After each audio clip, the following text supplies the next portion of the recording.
Good afternoon guys, and welcome back to the 6th hole here at Woolley Park. So if you did watch last week, you will have seen last week's hole was 323 yards, stroke index 4. This week longer, but stroke index 18. So another short par 4, and this is where I've said the front 9 here at Woolley is the scoring 9, but don't get frustrated if you haven't made birdies. You just need to keep going, plodding your way round, keep your score in check. So today on this hole, this is a drivable par 4, which James will try and show you. For the simple play and the sensible way and the consistent way and the scoring way and the every way is to play an iron down towards the marker, which is down the fairway, the boring way, and then play straight across to the green. We should only then have less than 100 yards potentially, or no more than 130. So here for me, it's a 4-iron. For you guys, it might be a hybrid, it might be a 7-wood, it might be a fairway wood even, but anything that gets you down there, gets you a good angle into the green. Maybe it's a 5-iron for them.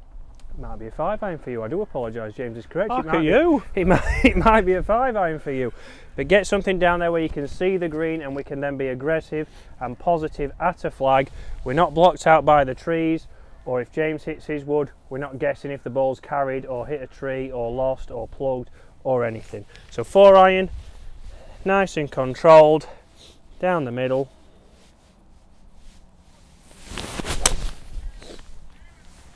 Gets us into position A. Open for a change, James is nodding. Opens up the hole, and now James is going to show you the ridiculous way. Now usually I would try and bend it the other way. I'd try and go for a toey hook, but I've actually just spied a second gap, which I've never seen before, on this left-hand side here. So I'm thinking a nice high launching fade with today's wind will get us to this would be over all the trouble, and if we don't get it right, it's a reload. And James perfectly proved that point. Let me go again. It's a reload. So we're going to see if James can reach the green for a 3. But at the end of the day, Chris, who's having the most fun? Because I know who's not having the most fun, and that's that golf ball. I haven't seen you laugh yet today. That was a terror. That wasn't even close, was it? So no, that wasn't even close. So here we go. Take 2. Take 2, and that is another branch. That was closer though. That was closer to I think not being lost. It's on though. James thinks it's on. He needs to take it probably another 5 yards right of this tree. And this is where, using the tee box to your advantage, James might end up in the bush to the right. Right. Take 3. Shot tracer on all of these. That's a fantastic shot. I mean, we're 5 off the tee, but I think it's on the green. Well, we will see. You have been putting well. You know, as we walk down, you can see if you do catch it a little bit heavy and you are short, you can be blocked out by the trees. As soon as the summer comes and the leaves are back on, it does make it hard. Well, it makes it very hard to see the green. So having the club that goes far enough. Again, when you're looking at a scorecard or you're bushing on, you can bush all the trees in the background.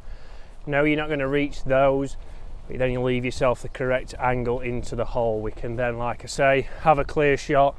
We're not worried about trying to hit it up and over these. There's people who leave it here, often hang back on the shot, catch it thin, straight into the trees, and although they've took the medicine to lay up, they've then tried to get it up and over the trees by manipulating the swing, and the score gets higher. So make sure you got the club that reaches the gap. For me, that was a 4-iron, and it was all of a good 4-iron. If I'd have misstruck that, I might have been back there. So in future, or in the summer, I know it'll run, but future in the winter here, I might go with a 7-wood and get it a little bit further. Got 110 yards into the green.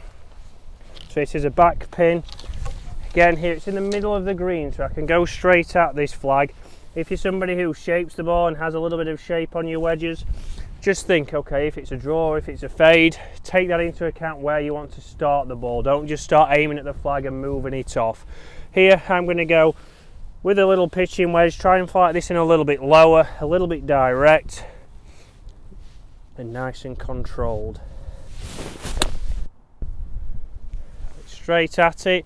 Is it the distance? I don't think so. No, a little bit short. Front of the green, so I'll have a long putt. And a little bit more wind up there when I struck that shot, so it really did come down a little bit short. So I've left myself in a good position. I've not taken advantage of that, but if I was behind the trees or 5 off the tee like James, we'd be struggling. I think I've seen it actually, it's down there, look. So it's not even on the green. A little jump forwards.